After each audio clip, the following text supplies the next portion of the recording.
بسم الله الرحمن الرحيم. معاكم الدكتور محمد الحناوي، استشاري النساء والتوليد. هتكلم النهارده على الصداع بعد البنج النصفي. يستخدم البنج النصفي او الشوكي او التخدير النخاعي او التخدير السباينال في العديد من العمليات والاجراءات الجراحيه في الجهاز التناسلي وفي المسالك وفي الجهاز الهضمي السفلي وفي الجزء الاسفل من الجسم.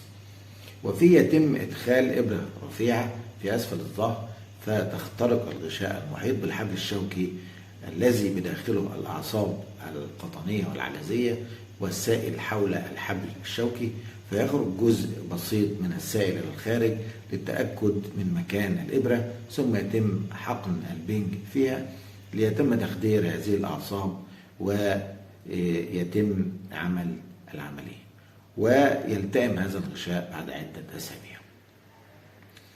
فإذا تم تسريب كمية زائدة من السائل حول الحبل الشوكي إلى الخارج فسيقل الضغط داخل الحبل الشوكي، وبالتالي يقل الضغط حول المخ، فينزل المخ إلى أسفل ويشد على الأعصاب المتعلقة به فيحدث صداع نصفي. دي طريقة حدوث الصداع. ولكن البنج النصفي آمن بشكل عام، ولكن يحدث بعض الآثار الجانبية مع انخفاض في الضغط، صداع، مل قيء، ألم في الرقبة، ألم في أسفل الظهر، زغللة بالعين، دوار، عدم اتزان، بس بنوع درجة بسيطة.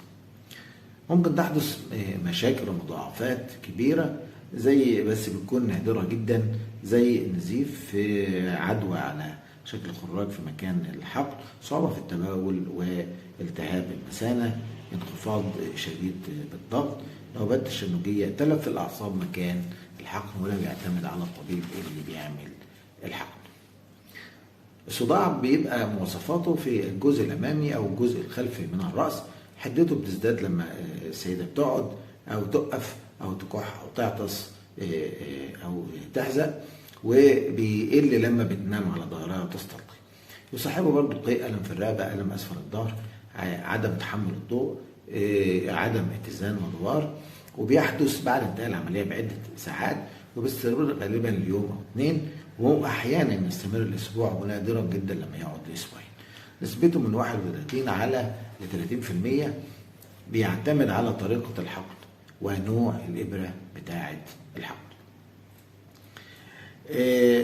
من الطبيعي والشائع ان الصداع ده بيحصل بعد التخدير النصفي، ولكن بتشفى معظم الحالات وبتكون بسيطه ب 60% خلال 24 ساعه. الصداع بينتهي تماما، والدكتور بيدي نصايح للسيده تعمل كمادات بارد على وشها، ممكن تخش تاخد دش تخلي الميه السخنه تنزل على كتفها وظهرها، ممكن راحه في الفراش تستلقي على ظهرها، ما تحطش مخدات تحت راسها، تشرب سوائل كتير على مدار اليوم ان شاء الله ميه، تناول مشروبات فيها كافيين، كوبايه قهوه او كوبايه شاي او كوبايه مياه غازيه، تناول اطعمه فيها كافيين برضه زي الشوكولاته الداكنه، تناول مسكنات الالم التي لا تستلزم وصفه طبيه زي الايبوبروفين او البارامول او الديكلوفين.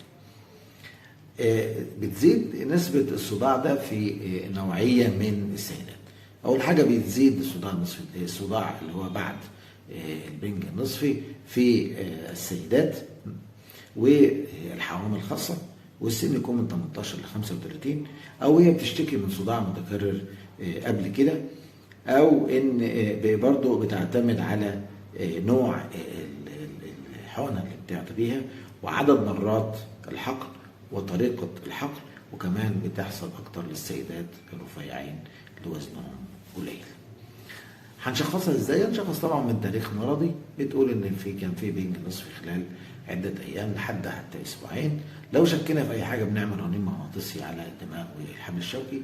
لو في اسباب اخرى شاكين في اي حاجه تانية، ان في نزيف او في حاجه غير سبب البنج النصفي. طبعا ممكن يحصل صداع بعد البنج النصفي لحاجات تانية بسيطة، يعني هرمون الاستروجين، تغيرات هرمونية بتنزل بتعمل صداع، بيزيد هرمون الاكسيتوسين مع الرضاعة برضه بيعمل صداع، في ضغط عصبي بيعمل صداع، في الشعور بالإرهاق برضه ممكن يعمل صداع. الحالات الشديدة بقى التي لا تستجيب للعلاج وادينا لها علاج والصداع لسه زي ما هو، او في اعراض تانية بقى حاسين ان في تنميل مكان في الرجلين او في ارتفاع في الضغط او تورم القدمين، لا بيرجع الطبيب ان هو يشوف السبب ايه عشان نعالجه. في بيدوا ادويه زي الجابتين والهيدروكورتيزون والسيوفيلين، وفي ناس بيلجأوا لحاجه اسمها بيحقن بعض الدم من دم الام نفسه من 10 ل 20 سم في منطقه فوق الجافيه، فبيعمل رقعه دم فبتسد مكان الوخز بتاع الابره في الظهر، مما يساعد على معادله مستوى الضغط ويرتفع، والصداع بيروح في وقت بسرعه جدا في 70% من الحالات. ازاي نقي منها؟ اول حاجه الطبيب اللي بيحقن بيستخدم ابره غير قطعه مخروطيه وبتكون صغيره في السمك، وبذلك نتجنب الصداع بعد